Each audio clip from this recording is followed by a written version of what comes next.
Okay, welcome back to the Bacchus Offgamenet Starleague. This is our final set of today. It will be a PvP and the final set of the round of 8, or the final conclusion of the sets of the round of 8.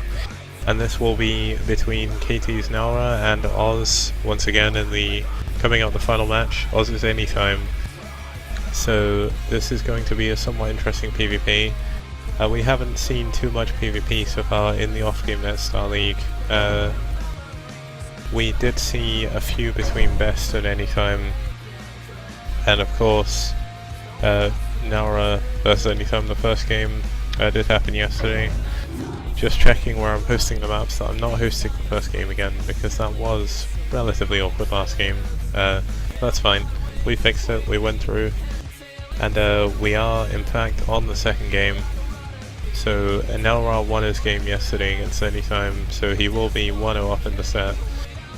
And just to doubly reintroduce the players, of course our first player of today is going to be KT's Naura.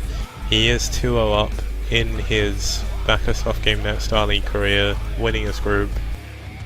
And he's also 2 up against Protoss, so he's showing his versus Protoss is not to be trifled with. And he is a very, very strong Protoss in this tournament. So Anytime, who is our second player here, is going to have a lot of trouble actually dealing with this, by the looks of it. Anytime is somehow also missing a game from his statistics. I think I must have messed up the first week's statistics, but he of course is 2-1. He did come out of his group 2-1 of course, and he's actually 0, I think he's 1-1 against Protoss. I can't be sure, but I will get that fixed before the round of 4. And he is, of course, going to be playing from behind in this set, which could be a problem. But with enough confidence in himself, he should actually be able to come back in the set and maybe even take out Naura. Naura, of course, being a strong player, but nobody is unbeatable. As we can see, Ro8 was taken out in the first game, just now in the second game of his set, by a very, very nice, well-planned cheese. So no one is unbeatable. Anyone can lose, and I mean even Flash lost to B-teamers in his career at some point. So of course you've just got to go into sets and be confident in yourself and move on forward. So this is what Anytime is going to have to do. Being up against a strong opponent so far stats wise will hopefully not phase him, and hopefully put him in a position where he will actually come back and maybe even win the set. So far we have had 2 of the winners from the groups actually advance into the round of 4, and one of the losers who was actually Anytime's teammate higher, so Anytime could follow in the footsteps of his teammate. Let's find out. We'll go to the intro and then we'll get going.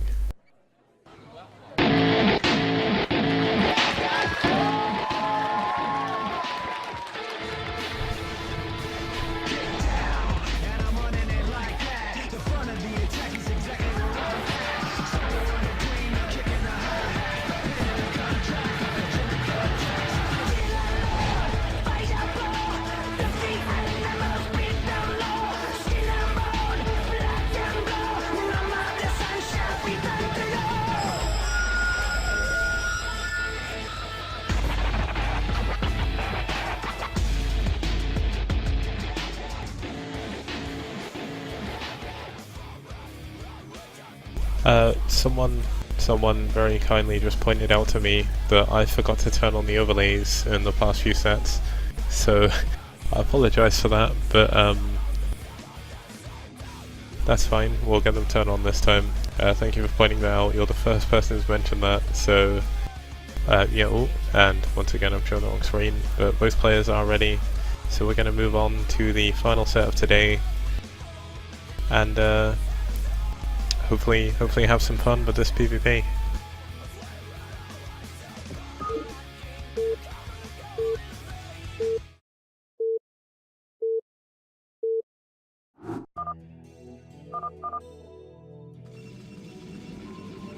I know exactly why it was, but that's fine, we'll sort it out now. Hold on. Yeah, of course, we are back on... Oh, this is actually the first time we've seen Icarus today. So Icarus, of course, a very, very interesting map.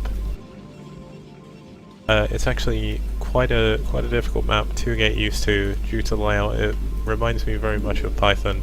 I'll just quickly show the map layout. As you can see, the maps or the bases are laid out quite a lot like Python with quite close air distance and these odd like corner bases up here. But this is PvP, so it could be possible you won't actually get to see any of those. Just to check the players again, Anytime is in the red. He is in the 12 o'clock position here in the north base, and he is opening with, of course, a pylon first.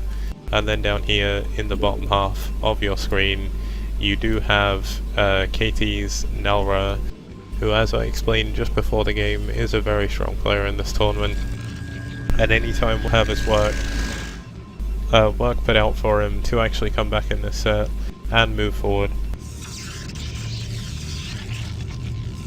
Just to quickly remind the people who are watching, and maybe are watching the VODs, there is actually a thread on Team Liquid, so if you do have any comments about the games you've seen, or my stream, or my cast, or whatever, please do post in the thread so I know exactly what I need to fix, or of course if there's an immediate problem, just put it in stream chat. I do have stream chat open, so it will allow me to, of course, fix things. It looks like Nalra is actually being kind of cheeky here, opening with 2 gateways, against the just 1 gateway of Anytime. Just double checking they are the right players. Yes, they are. So Anytime is actually going to find himself in a little bit more problem, or have a few more problems than he maybe thought he would have in this game with this 2-gate opening from Nalra. Nalra, of course, showing he's very confident. Is going to try and bust up the ramp very early on with pure zealots, and Anytime, of course, is going to scout this very late. He will scout it before the first zealot is out, but he's in a very dangerous position now.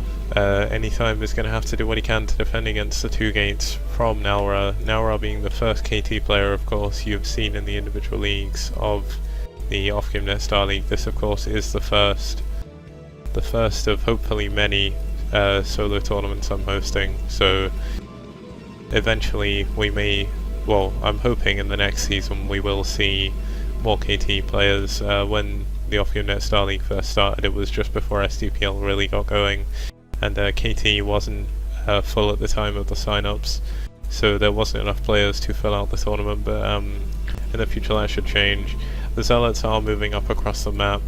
Anytime does have his first zealot out now, and he's actually opting not to stand at the ramp. He's going to move back and pull in with his probes. Actually going to chase the probe of Nalra, which could be a very big problem for him. He does have a Dragoon queued, but Zealots are just going to keep pumping out these gateways, and he's actually going to move up now and start doing some damage to the probes. Anytime with a very nice move actually pulls the probe, but Nalra with his probe actually managed to take it out, and Anytime Zealot is actually, Anytime's lost 2 probes, 3 probes now to the probe and Zealot combo by Nalra, and now with the Dragoon out, Anytime could actually defend completely against this with pure micro. Nalra behind this actually opting not to add any more Zealots, is content with the damage he's done, is going to pull back, knowing there is now a Dragoon out, and it's not worked out perfectly for him, but with earlier Dragoons against pure Zealots, the Cybernex core should be coming up soon, and actually opting for a Forge instead is going to be perfectly scouted by Anytime, and it looks like Anytime is being cheeky over here in the 9 o'clock or 3 o'clock, I can't read the clock, in the 3 o'clock expansion here. He is actually going to be adding a Citadel and Templar Archives, and Nalra, who has made no attempt to scout out to that side of the base, most likely will not scout that base at all after knowing now where Anytime is, could find himself blindsided here by Dark Templars. Of course, Nalra or Anytime will need to get the DTs into the base, and it looks like he's going to try and do that with a shuttle, so there's the robotics facility. Nalra does have his forge, but he has not opted to get any cannons. He does have 2 cannons as natural, but there's nothing in his main. This probe still knows what's going on up here, and Nalra could find himself without anything to actually defend his main against DTs. No detection whatsoever. The first DT is on its way out, and this could be incredibly dangerous. Ro8 is going to be in a lot of trouble if he doesn't build a cannon. He's obviously not going to build a cannon purely out of speculation, as he has not been able to scout, and Anytime is doing a very good job here of making it look like he's expanding behind these dragoons and zealots. So I think Nalra could find himself completely blindsided, as I previously said. He's actually adding more cannons onto his front, worried about some kind of frontward bust. But the DTs are starting to pull out of this gateway now. There are 2 out now. The shuttle should be finishing soon, and there it is. And still with no detection in his main. This could be over incredibly soon, depending on what happens. If he can somehow manage to scout that this is coming, he can get a cannon up in time. But if he doesn't, his observatory is nowhere near completed. He doesn't even have his robotics bay or anything. Or robotics facility, should I say. Robotics bay is the support bay for Reavers, in case you didn't already realise. But the first DT is loading up into the shuttle, the second DT is moving, and the third DT has just come out of the gateway, but I'm not even sure if he needs to worry about that. The DTs are... oops, I just moved my screen. The DTs are moving in the shuttle into the base. He drops, the probes are pulled, but the DTs are gonna focus the Nexus, and GG is called incredibly early, knowing that he probably won't be able to get any detection up in his base. Anytime does manage to pull this setback 1-1.